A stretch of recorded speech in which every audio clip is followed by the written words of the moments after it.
Salary का SMS आता है और दिल खुश होता है, लेकिन 10 मिनट बाद ही मूड चेंज। ईएमआई, बिजली का बिल, ग्रोसरी और महंगाई की याद। और फिर वही सवाल, इतनी मेहनत कर रहे हैं पर पैसा आगे बढ़ क्यों नहीं रहा? प्रॉब्लम ये नहीं कि कम कमाते हैं, प्रॉब्लम ये है कि सही जगह समझदारी से पैसा लगाना आसान नहीं लगता। यही से आता है ब्रॉड इंडेक्स वाला आइडिया। मान लीजिए क्रिकेट की टीम है।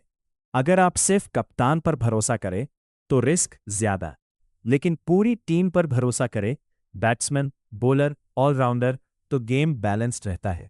ब्रॉड इंडेक्स मतलब मार्केट की पूरी टीम, सिर्फ एक दो खिलाड़ी नहीं।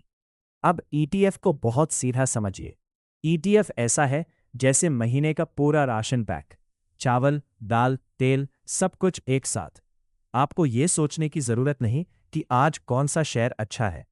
ईटीएफ इन्वेस्टमेंट में सिस्टम काम करता है, दिमाग कम थकता है, इसलिए बिगिनर इन्वेस्टिंग में यह पॉपुलर है। अब सीधे बात करते हैं निप्पॉन इंडिया निफ्टी 100 ईटीएफ की। ये ईटीएफ निफ्टी 100 इंडेक्स को फॉलो करता है, मतलब भारत की 100 सबसे बड़ी और मजबूत कंपनियां। ये वही कंपनियां हैं जो मार्केट का बैकबोन मानी जाती हैं। इंडेक्स ऊपर जाएगा, ईटीएफ भी साथ चलेगा। इंडेक्स नीचे आया, ईटीएफ भी नीचे। कोई एक्स्ट्रा चाल नहीं, कोई मैजिक नहीं, बस इंडेक्स की मिरर कॉपी। इस ईटीएफ के अंदर कौन सी कंपनियां हैं? रिलायंस, मोबाइल और internet, HDFC bank, salary account और लोन, टीसीएस और इन्फोसिस, आईटी सर्विसेज, आईटीसी, रोजमर्रा के प्रोडक्ट्स, एलएनडी, ब्रिजेस, रोड्स, बिग प्रोजेक्ट्स। यानी ये ईटीएफ सिर्फ नंबर्स नहीं, हमारी डेली लाइफ की तस्वीर है।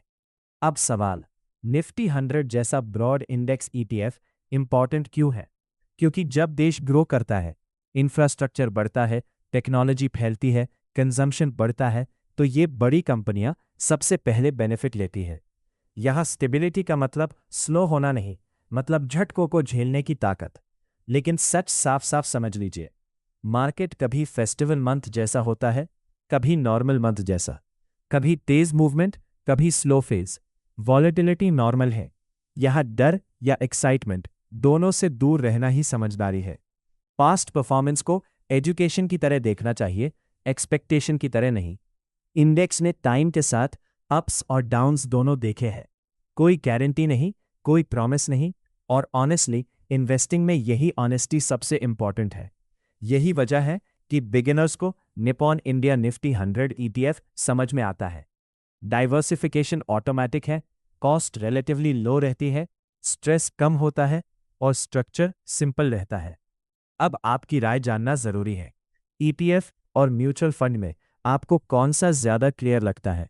और एसआईपी बेहतर लगती है या लंप सम? कमेंट में लिखिए। वीडियो हेल्पफुल लगे तो लाइक करें, शेयर करें और सब्सक्राइब करना ना भूलें। ये वीडियो सिर्फ जानकारी के लिए है, ये कोई निवेश सलाह नहीं है। मार्केट में जोखिम होता है। निवेश करने से पहले खुद रिसर्च करें या किसी फाइनेंशियल एडवाइजर से बात करें। अगर वीडियो से एक भी कॉन्सेप्ट क्लियर हुआ हो तो लाइक जरूर कीजिए। और इन्वेस्टिंग में कंफ्यूजन होना नॉर्मल है। कमेंट में पूछना बिल्कुल फ्री है।